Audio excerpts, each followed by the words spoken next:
Business breakfast షోకి స్వాగతం. 5 రోజుల వరుస నష్టాల తర్వాత ఇండియన్ స్టాక్ మార్కెట్స్ ఈ ఉదయం లాభాలతో ప్రారంభం అయ్యేందుకు సిద్ధమవుతున్నాయి. గ్లోబల్ మార్కెట్స్ లో ఒక పాజిటివ్ ట్రెండ్ కనిపిస్తోంది.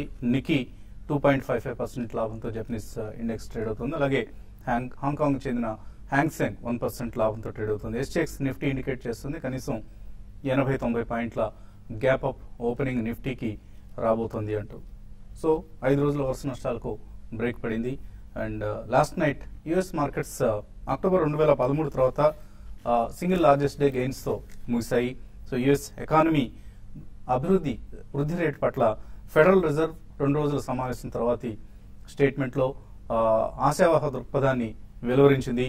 సో వడ్డీ రేట్లు 0% వద్ద యథాతథంగా ఉంచుతూ ఫెడరల్ రిజర్వ్ నిర్ణయం తీసుకుంది. అలాగే లేబర్ మార్కెట్ కండిషన్స్ బాగా మెరుగయ్యాయని, ఎకానమీ యాక్టివిటీ ఏదైతే ఉందో ఇది ఒక మోస్తరుగా విస్తరిస్తోందని, అలాగే కన్సిడరబుల్ పీరియడ్ ఆఫ్ టైం అంటూ గత స్టేట్మెంట్ లో సమావేశం తర్వాత ఇచ్చిన స్టేట్మెంట్ లో వాడిన కన్సిడరబుల్ పీరియడ్ ఆఫ్ టైం అనే పదాన్ని ప్రస్తుత కీ స్టేట్మెంట్ లో తొలగించి will be patient to normalise rates అంటే వడ్డీ రేట్లు పెంచేందుకు మరికొంత సహనంతో ఎదురు చూస్తాం, మరికొంత ఓపికగా ఎదురు చూస్తాం అంటూ federal reserve chairperson Janet Ellen ఒక డోవిష్ స్టేట్మెంట్ వెలువరించారు. కనీసం మరొక 2 మీటింగ్స్ తర్వాతనే వడ్డీ రేట్ల పెంపు ఉంటుంది అంటూ ఒక సూచనప్రాయంగా తెలియజేయడం కూడా యుఎస్ మార్కెట్స్ కు ఒక ఉత్సాహాన్ని ఇచ్చిందని చెప్పుకోవచ్చు.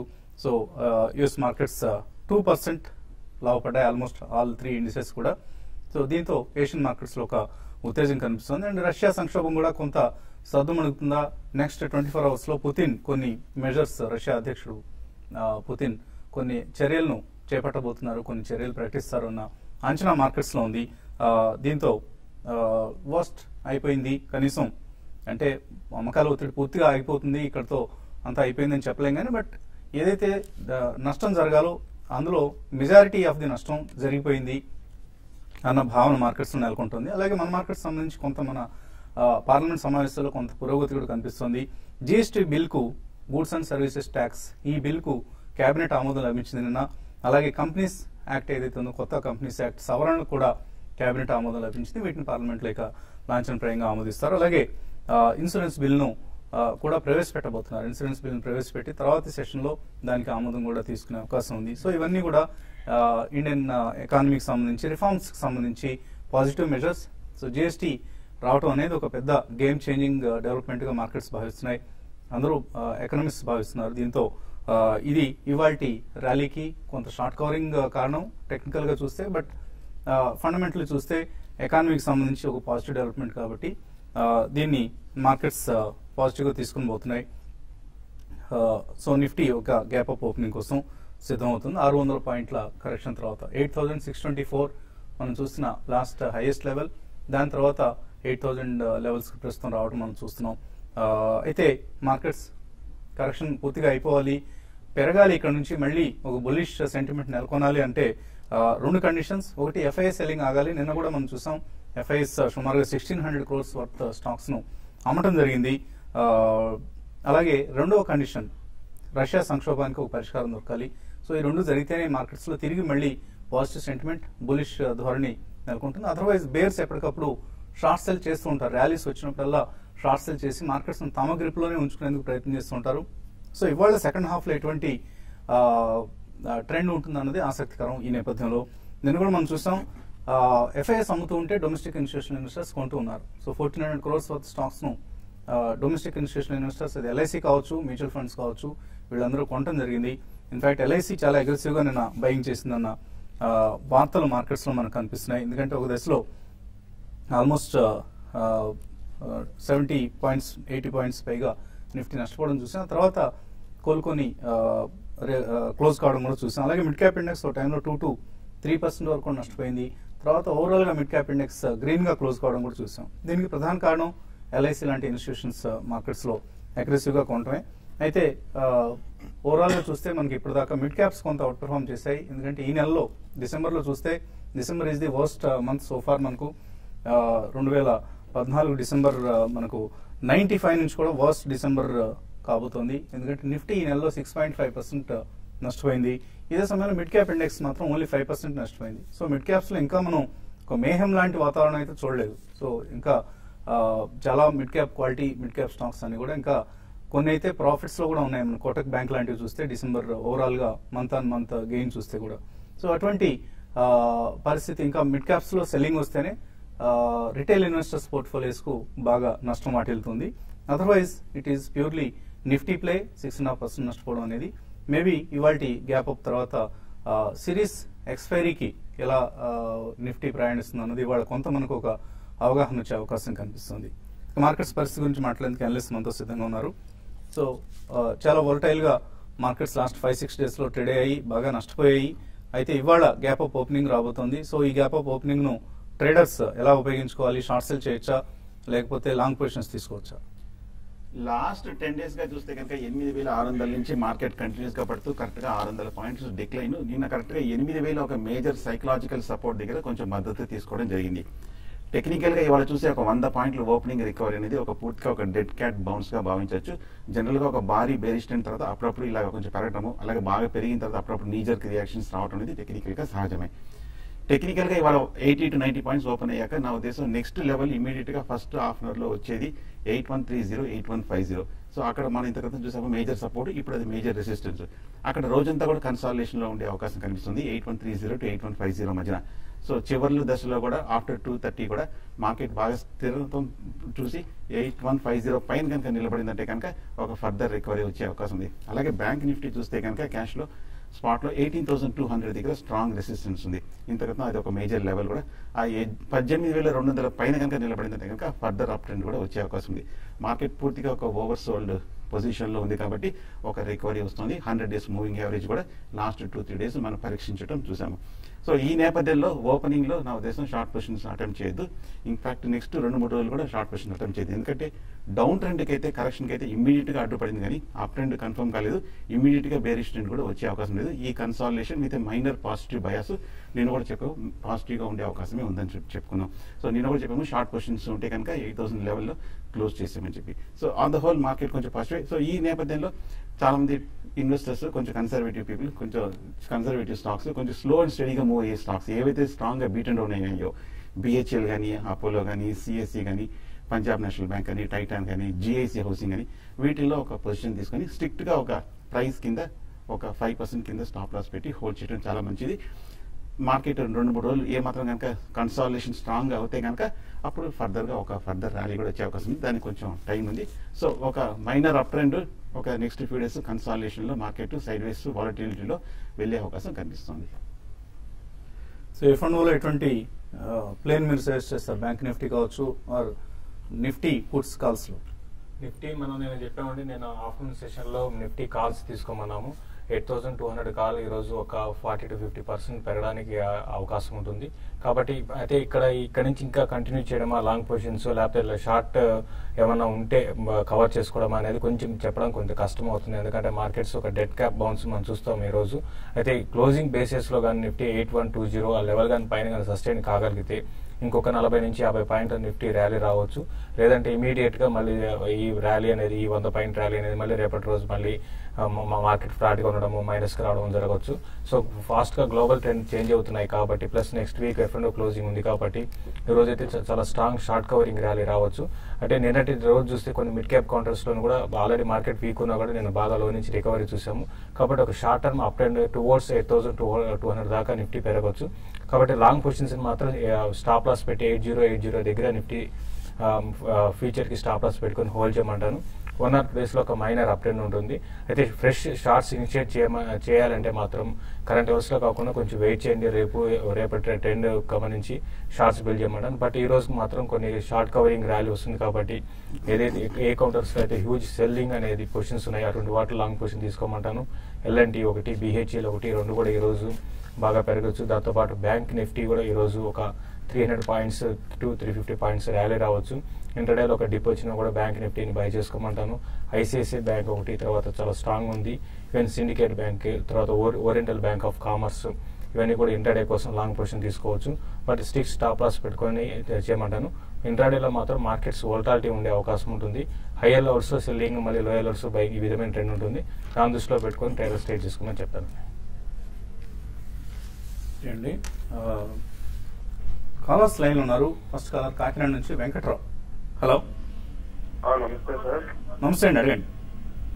సార్ ఇప్పుడు కాపర్ ఎలా ఉండిపోతుంది సార్, పెరుగుతుందా తగ్గుతుందా? కాపర్ పొజిషన్ ఉందా మీకు? కాపర్ మనం కూడా చెప్పడం జరిగిందండి. అరౌండ్ 410 పైన సస్టైన్ కావడం లేదు. ఒక 2 days బ్యాక్ చూస్తే కానీ 414 దగ్గర హై వచ్చి మళ్ళీ అక్కడి నుంచి రివర్స్ కావడం చూసాము. అయితే రానున్న రోజుల్లో కూడా కాపర్ కొంచెం వీక్ గానే ఉండే అవకాశం ఉందండి. అంటే గ్లోబల్ ఎకానమీ దృష్ట్యా లాస్ట్ ఒక 1 or 2 days గా 1 week గా చైనా డేటాస్ కొంత వీక్ గా ఉన్నాయి. కాబట్టి మీరు అరౌండ్ 410కి వచ్చినప్పుడు సెల్ చేయమంటాను. 414, 460 దగ్గర స్టాప్ లాస్ పెట్టుకొని డౌన్ సైడ్ చూసుకుంటే 402 దాకా రావచ్చు. 402 కానీ బ్రేక్ అయిందంటే 396 దాకా రావచ్చు అండి. తర్వాత కాలర్ మంచిర్యాల నుంచి సతీష్ లైన్ ఉన్నారు. హలో. నమస్తే అండి, అడగండి. సార్ అది ఎల్ఐసి హౌసింగ్ ఫైనాన్స్ ప్రాఫిట్ లో ఉంది సార్, హోల్డ్ చేయమంటారా వెయిట్ చేయమంటారా? అదొకటి ఇంకోటి జిఐసి హౌసింగ్ ఫైనాన్స్ లో పెట్టుబడి పెడదామన్నా ఎలా ఉంటుంది?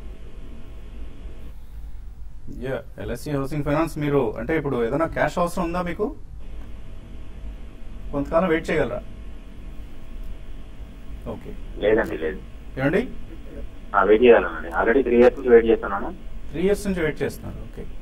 సో ఎల్ఐసిలో ఇక్కడ ప్రాఫిట్ బుక్ చేసుకోవచ్చా? లాస్ట్ 1 week పడిన తర్వాత కూడా 50 రూపాయల పడిన తర్వాత కూడా మీరు ప్రాఫిట్ లో ఉన్నారంటే మీరు బాగా లో రేట్ లో తీసుకున్నారండి. ప్రైస్ అడ్వాంటేజ్ కూడా ఉంది, కరెక్ట్ గా ఇన్వెస్ట్మెంట్ టైమింగ్ కూడా చేశారు. సో అడ్వాంటేజ్ ఉంది కాబట్టి నా ఉద్దేశం ఇప్పుడు కూడా నెక్స్ట్ 1 or 2 days ర్యాలీ కూడా వచ్చే అవకాశం ఉంది. కాబట్టి ఎల్ఐసి హౌసింగ్ ఫైనాన్స్ కూడా పెరిగే అవకాశం ఉంది. మీకు డబ్బులు కూడా అవసరం లేదు, లాంగ్ టర్మ్ కోసం అంటున్నారు కాబట్టి డెఫినెట్ గా హోల్డ్ చేయండి. షార్ట్ టర్మ్ లో నా ఉద్దేశం నెక్స్ట్ లెవెల్ ఒక 450 ఆ లెవెల్కి వెళ్ళే అవకాశం కనిపిస్తోంది. తర్వాత నిజామాబాద్ నుంచి రాజ్ కుమార్ లైన్ ఉన్నారు. హలో. హలో, అడగండి రాజ్ కుమార్. Hello sir. ఇప్పుడు స్టేట్ బ్యాంక్ ఆఫ్ ట్రావెన్కోర్ అండి, ఇది రైట్ ఇష్యూ వస్తుంది కదా, ఇప్పుడు ఈ రేట్ లో తీసుకోవచ్చా? State Bank of Travancore rights ఇష్యూలో ఇన్ఫాక్ట్ ఏ ప్రైస్ లో ఇస్తున్నారు ఏంటి అనేది ఒకసారి డీటెయిల్స్ మనం క్లియర్ గా తెలియదండి. సో ఒకసారి ప్రైసింగ్ చూడండి, ప్రైసింగ్ చూసిన తర్వాత నిర్ణయం తీసుకోవడం better. Pricing is attractive, definitely you can apply for the rights. ఎందుకంటే రకరకాల వార్తలు వస్తున్నాయి బ్యాంక్స్ ను, ఈ స్టేట్ బ్యాంక్ అసోసియేట్ బ్యాంక్స్ ను స్టేట్ బ్యాంక్ లో విలీనం చేసే ప్రతిపాదనకు సంబంధించి. సో ఇవన్నీ రాబోయే రోజుల్లో ఈ గ్రూప్ కంపెనీస్ పట్ల, ఎస్బీఐ గ్రూప్ కంపెనీస్ పట్ల మార్కెట్స్ లో ఉండే వాల్యుయేషన్ డిఫరెంట్ గా ఉండబోతుంది. సో ప్రైస్ ఒకసారి చూడండి, ప్రైస్ చూసిన తర్వాత మాకు కూడా ఏదైనా సమాచారం తెలిస్తే మీకు తగిన సలహా ఇచ్చేందుకు ప్రయత్నం చేస్తాం. అలాగే మాంటే కార్లో ఫ్యాషన్స్ ఈ మధ్య పబ్లిక్ ఇష్యూకు వచ్చిన కంపెనీ ఇది. So retail investors portion almost 6.7% over subscribe అయింది. సో ఇందులో ratio of allotment, basis of allotment ప్రకటించారు. కంపెనీ 23 షేర్ల కేటగిరీలో అప్లై చేసిన వాళ్ళకి, అలాగే 299 షేర్లు అంటే maximum number of shares apply చేసిన వాళ్ళకి, minimum number of shares 23 shares apply చేసిన వాళ్ళకి కూడా సేమ్ రేషియో అప్లై చేశారు. 30:119 అంటే ఆల్మోస్ట్ 1:4. నలుగురులో ఒకళ్ళకే అలాట్మెంట్ వచ్చింది. అది కూడా అందరికీ సమానంగా పంచారు, 23 షేర్స్ మాత్రమే. సో కాబట్టి ఎవరి పట్ల ఎటువంటి అంతరం చూపించలేదు. సో 1:4 నిష్పత్తులు వచ్చాయి. మీకు ఒకవేళ రిఫండ్ ఆర్డర్స్ కనుక ఏవైనా రాని పక్షంలో లేదా ఇతరత్ర షేర్లు అలాట్ అయి కూడా మీ అకౌంట్ కు క్రెడిట్ కాని పక్షంలో ఇక్కడ link in time India private limited, వీళ్ళు రిజిస్ట్రార్స్, వాళ్లకు మీ కంప్లైంట్స్ పంపొచ్చు. ఇంకా మరిన్ని కాల్స్ అలాగే మెయిల్స్ తీసుకోవే ముందు కాసేపు ప్రకటనలు.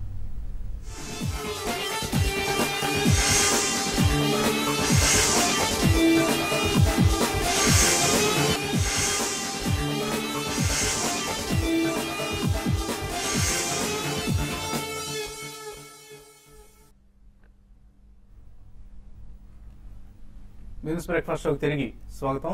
ఎస్ఎక్స్ నిఫ్టీ ఇండికేట్ చేస్తుంది ఒక positive opening, gap up opening కోసం మార్కెట్స్ సిద్ధమవుతున్నట్లుగా. అలాగే ఇందాక స్టేట్ బ్యాంక్ ఆఫ్ ట్రావెన్కోర్ గురించి ఒక కాలర్ అడగడం జరిగింది, రైట్స్ ఇష్యూలో అప్లై చేయాలా వద్దు అంటూ. సో రేపు బోర్డు మీటింగ్ ఉంది, state Bank of Travancore board meeting. Board meeting తర్వాత డ్రాఫ్ట్ లెటర్ ఆఫ్ ఆఫర్ ఏదైతే ఉందో దీన్ని సెబీకి సమర్పించనున్నారు. తర్వాతే మనకు ప్రైసింగ్ సంబంధించిన వివరాలు తెలుస్తాయి. ఈలోగా షేర్ ప్రైస్ మూవ్మెంట్స్ గమనిస్తే 52 వీక్ హై నుంచి ఆల్మోస్ట్ 30% పైగా నష్టంతో ప్రస్తుతం ట్రేడ్ అవుతుంది. బాగా కరెక్షన్ జరిగిన స్టాక్ ఇది. మేబీ ఈ లెవెల్స్ దగ్గర క్వైట్ టెక్నికల్ గా ఇలా కనిపిస్తుంది ఎస్బిటి. టెక్నికల్ గా వీక్ గానే కనిపిస్తుంది. లాస్ట్ ఒక 6 months గా మార్కెట్ లో చూస్తే కనుక ర్యాలీ వచ్చినప్పటికీ స్టేట్ బ్యాంక్ ఆఫ్ ట్రావెన్కోర్ మటుకు పెద్ద పార్టిసిపేట్ చేయలేదు. కరెక్ట్ గా 650 రూపాయల నుంచి కంటిన్యూస్ గా తగ్గుతూ 420, 430 రూపాయల వరకు పడి ఈ లెవెల్లో కొంచెం సపోర్ట్ తీసుకుంది. I think state Bank of Travancore కి వర్స్ట్ అయిపోయింది కనిపిస్తుంది. ఈ లెవెల్ నుంచి ఒక ఏమాత్రం పాజిటివ్ డెవలప్మెంట్ వస్తే ర్యాలీ వచ్చే అవకాశం ఉంది. తర్వాత కాలర్ లైన్ ఉన్నారు హైదరాబాద్ నుంచి శ్రావణ్. హలో. 2 to 3 years కోసం లెడ్ జింక్ ఏమైనా తీసుకోవచ్చు అండి కమోడిటీస్ లో? 2 to 3 years కోసం. అవునండి, long term. Okay, so commodities పట్ల మళ్ళీ ఈక్విటీ మార్కెట్స్ కొద్దిగా డౌన్ అవుతున్నాయి కాబట్టి కమోడిటీస్ పట్ల మొగ్గు చూపుతున్నట్లు ఉంది. అంటే ఒకటండి, లెడ్ జింక్ 2 to 3 years మీరు ఇది ఇన్వెస్ట్మెంట్ గా ఉండదండి. కాకపోతే ఏంటంటే మన ఇండియాలో కూడా 1 year 2 years కాంట్రాక్ట్స్ పెద్దగా ఉండవు, ప్లస్ యాక్టివిటీ కూడా ఉండవండి. అంటే మనకి 1 month 2 months కాంట్రాక్ట్ లోనే యాక్టివిటీ ఉంటుంది. మరీ లాంగ్ టర్మ్ కాంట్రాక్ట్స్ ఉంటాయి అంటే మన వేరే కంట్రీస్ లో ఉన్నాయి కానీ మన ఇండియాలో ఉన్నాయి కానీ పెద్దగా యాక్టివిటీ ఉండదు. కాబట్టి మీరు 2 to 3 years కోసం తీసుకోవాలనుకుంటే కరెంట్ లెవెల్స్ లో తీసుకోవచ్చు. బట్ ఇదంతా కూడా ఏంటంటే గ్లోబల్ మార్కెట్స్ డాలర్ రూపీ దాని మీద కూడా ఆధారపడి ఉంటుంది. బట్ ఓవరాల్ ట్రెండ్ పరంగా చెప్పాలంటే పెద్దగా స్ట్రాంగ్ అయితే లేవండి. ఇమీడియట్ గా అయితే కొంచెం కన్సాలిడేషన్ లో ఉన్నాయి. 2 to 3 years అయితే ఉద్దేశిస్తుంటే మీరు తీసుకోండి. బట్ రోల్ ఓవర్ చేసుకోవడం అనేది కొంచెం కష్టతరం అవుతుందండి వీటికి. సో కమాడిటీ సైకిల్ ను 2 to 3 years కోసం ప్రెడిక్ట్ చేయడం అనేది చాలా ఇంపాసిబుల్ టాస్క్. ఇప్పుడున్న పరిస్థితుల్లో ఎప్పటికప్పుడు పరిస్థితులు మారిపోతున్నాయి. ఒక కంట్రీ తర్వాత మరో కంట్రీ సంక్షోభంలోకి వెళ్తున్న సమయంలో ప్రత్యేకించి చైనా నుంచి ఎటువంటి డేటా వస్తుందన్న దాన్ని బట్టి కమాడిటీ ప్రైసెస్ డిపెండ్ అవుతాయి. సో చైనీస్ డేటాను కంటిన్యూస్ వాచ్ చేస్తే మీరు పొజిషన్ హోల్డ్ చేయగలిగితే వెళ్ళొచ్చు. యతీంద్ర లైన్ లో ఉన్నారు నెల్లూరు నుంచి. Hello. Hello, good morning. Good morning అండి, అడగండి. జైంట్ ఆగ్రో ఆర్గానిక్స్ 144 లో తీసుకున్నాము. దాని ఈ రేట్ లో ఇంకో కొంచెం అక్యుములేట్ చేయొచ్చా? దాని లెవెల్స్ ఏమైనా చెప్తారా? జయంత్ ఆగ్రో పరిస్థితి ఓవరాల్ గా ఆగ్రో స్టాక్స్ అన్ని కూడా కొంచెం పాజిటివ్ గానే కనిపిస్తుందండి. నా ఉద్దేశం జైంట్ ఆగ్రో నేను ట్రాక్ చేయలేదు. సో గ్రాఫ్ కూడా ఓపెన్ కాలేదు. జయంత్ ఆగ్రో ట్రాక్ చేయడం అంటే గ్రాఫ్ ఓపెన్ కావడం. మెయిన్ 120 రూపీస్ దగ్గర కనిపిస్తుంది మనకు trading price. But it's 157 rupees. 52 week high, 52 week లో 68. సో ఇన్ బిట్వీన్ ఉంది. సో 52 వీక్ హైకి లోకి మధ్యలో కనిపిస్తుంది జయంత్ ఆగ్రో షేర్. ఈ మధ్య జైంట్ ఆగ్రో చూస్తే కనుక 150 రూపాయల నుంచి హై నుంచి తగ్గుతూ లాస్ట్ 1 వీక్ విపరీతంగా పడింది 110 రూపాయల వరకు. కొంచెం బేరిష్ గానే కనిపిస్తుంది. షార్ట్ టర్మ్ లో ఏమైనా కొంచెం అవుట్లుక్ మారిందేమో చెక్ చేయాలి. బట్ కింద చూస్తే కనుక 100 రూపీస్ దగ్గర చాలా మేజర్ లాంగ్ టర్మ్ సపోర్ట్ కనిపిస్తుంది. ఆ లెవెల్లో కన్సిడర్ చేయొచ్చు. సో ఇంకా తగ్గితే మీరు జయంత్ ఆగ్రో ఈ షేర్లను కొనే ప్రయత్నం చేయండి. అదర్వైజ్ ప్రస్తుతానికి అవాయిడ్ చేయండి. ఈమెయిల్ సందేహాలు కూడా అందాయి మనకు. ప్రభావతి కొండారెడ్డి అడుగుతున్నారు, ఈ ఫాలింగ్ మార్కెట్లో తన పోర్ట్ఫోలియో 8% తగ్గింది, 8% నష్టంలో ఉన్నారు. సో స్ట్రాటజీ, ఎటువంటి స్ట్రాటజీ అంటే అసలు మీరు ఏం చేయాలనుకుంటున్నారు అనేది, అంటే ఇంకా మీ దగ్గర ఇన్వెస్టబుల్ ఫండ్స్ ఉన్నాయా, లేకపోతే ఉన్న షేర్లని ఏం చేయాలనుకుంటే మీరు షేర్ పోర్ట్ఫోలియోని కూడా మాకు వెల్లడించాలండి. అవన్నీ ఇవ్వకుండా ఊరికే జనరలైజ్డ్ గా మనం ఒక స్ట్రాటజీ చెప్పడం అనేది కష్టం. మీ ఇండివిజువల్ కేసును పరిశీలించాల్సి ఉంటుంది. మీ పోర్ట్ఫోలియో వివరాలు పూర్తిగా పంపించండి. సియట్ టైర్స్ 855 లో తీసుకున్నారు సురేష్ రెడ్డి. ఇక్కడ సెల్ చేయొచ్చా? అలాగే గతి 2 నెలల కోసం తీసుకోవచ్చా? గతి 2 నెలల కోసం మీరు తీసుకోవచ్చు అండి. ఇంకోటి జిఎస్టీ వల్ల కొంచెం బెనిఫిట్ పొందే ఈ సెక్టర్ కూడా బాగా బెనిఫిట్ పొందే అవకాశం ఉంటుంది. కాబట్టి గతిని మీరు ఆల్రెడీ ఓవర్ బాట్ లో ఉన్నా కూడా ఇంకా పెరగడానికి స్కోప్ ఉంటుంది కాబట్టి మీరు తీసుకోండి. సిఎట్ కూడా మీరు అంటే షార్ట్ టర్మ్ కోసం అయితే మీరు అంటే ర్యాలీస్ లో ఎగ్జిట్ కానీ బట్ ఇన్వెస్ట్మెంట్ కి సిఎట్ హోల్డ్ చేయమని చెప్తానండి. దుర్గా ప్రవీణ్ అడుగుతున్నారు, జేఏసీ హౌసింగ్ ఫైనాన్స్, సింటెక్స్ ఈ రెండు ఫండమెంటల్ ఎలా ఉన్నాయి? సేఫ్ స్టాక్స్ ఏమైనా తీసుకోవచ్చా? ఇక్కడ జేసీ మటుకు చాలా స్ట్రాంగ్ గా ఉందండి. లాస్ట్ కపుల్ ఆఫ్ మంత్స్ గా పెరుగుతూనే ఉంది. హై లెవెల్లో కూడా కొంచెం స్టడీగానే కనిపిస్తుంది. సింటెక్స్ కూడా కొంచెం క్రూడ్ తగ్గడం వల్ల పాజిటివ్ గా ఉంది. కానీ లాస్ట్ 1 వీక్ గా కొంచెం స్ట్రాంగ్ రియాక్షన్ 100 రూపాయలు చూసాము. సింటెక్స్ అయితే ప్రస్తుతానికి అవాయిడ్ చేయడం మంచిది. రవికుమార్ కాకినాడ నుంచి, state Bank of India, Aries agro, Lumax auto, Ahluwalia contracts, Visakha industries ఇవన్నీ కొందాం అనుకుంటున్నారు. కరెంట్ లెవెల్స్ తీసుకొచ్చా? మీరు చెప్పిన లిస్ట్ లో ఒకటి అంటే స్టేట్ బ్యాంక్ ఆఫ్ ఇండియా ఇటువంటి స్టాక్స్ ని బై చేయండి. అహ్లువాలియా కాంట్రాక్ట్స్ కూడా బై చేసుకోవచ్చు అండి. బట్ మీరు ఒకేసారి కాకుండా కొంచెం కొంచెం ఇన్వెస్ట్ చేయమని చెప్తానండి. ఆదినారాయణ అడుగుతున్నారు, మ్యాన్ ఇన్ఫ్రా 30 రూపాయలు కొన్నారు, ఎన్సీసీ 75 కొన్నారు, holder cell. Man infra hold చేయండి. లాస్ట్ 1 వీక్ గా మనం 37 రూపాయల నుంచి 25 రూపాయల వరకు పడి నిన్న కొంచెం స్ట్రాంగ్ రికవరీ మనం చూసాము. ఈ కొంచెం ఒక మైనర్ రికవరీ వచ్చే అవకాశం ఉంది. బట్ హైయర్ లెవెల్ లో చాలా రెసిస్టెన్స్ ఉన్నాయి. కొంచెం కాస్ట్ చేసుకోండి. అలాగే ఎన్సీసీ కూడా హోల్డ్ చేయండి. 75 రూపీస్లో మీరు తీసుకున్నారు, దాదాపు ఆల్మోస్ట్ అదే ప్రైస్ దగ్గర కనిపిస్తుంది. కంభం సురేష్ రెడ్డి అడుగుతున్నారు, ఓకార్డ్ ఫార్మా 1 మంత్ కోసం తీసుకోవచ్చా? ఒకార్డ్ ఫార్మా అంటే రీసెంట్ గా బాగా ఫార్మా స్టాక్స్ లో పెరిగిన స్టాక్ అండి ఒకార్డ్ ఫార్మా. ప్లస్ F&O వల్ల నేను కొంచెం అన్వైండింగ్ ఉంది. కొంచెం కరెక్షన్ లో మీరు ఒక 2 మంత్స్ కోసం తీసుకుని 1 మంత్ లో మళ్ళీ ఇమీడియట్ పెరుగుతుందని చెప్పలేం. ఒక 2 మంత్స్ కోసం అయితే బై చేయొచ్చండి. రంగనాథ్ అడుగుతున్నారు, కెరీర్ పాయింట్ మ్యాస్టెక్ ఈ రేట్లో లాంగ్ టర్మ్ కోసం తీసుకోవచ్చా? కెరియర్ పాయింట్ అయితే మటుకు ప్రస్తుతం అవాయిడ్ చేయండి. లాస్ట్ 6 months గా పెద్ద మూవ్మెంట్ ఏం కనిపించలేదు, సైడ్ వేస్ ట్రెండ్ లో కనిపిస్తుంది. అలాగే మ్యాస్టెక్ చూస్తే కనుక ఓవరాల్ గా కొంచెం ఐటీ స్టాక్స్ లో ఫ్రంట్ లైన్ లాస్ట్ 1 week బాగా పెరిగింది.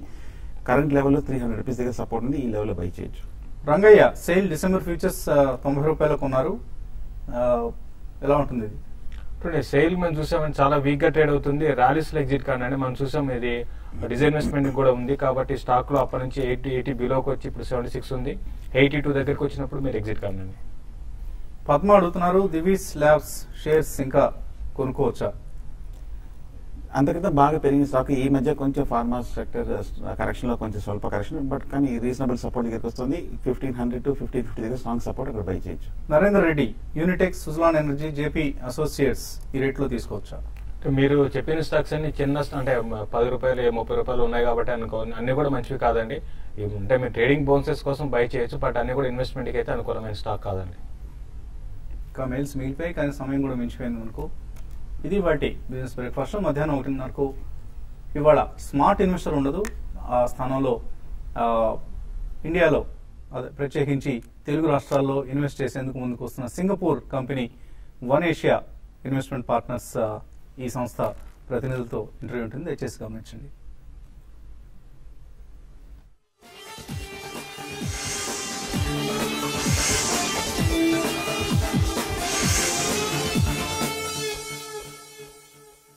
JSW సిమెంట్ ప్రేమతో నిర్మించండి సమర్పించు హెడ్లైన్స్.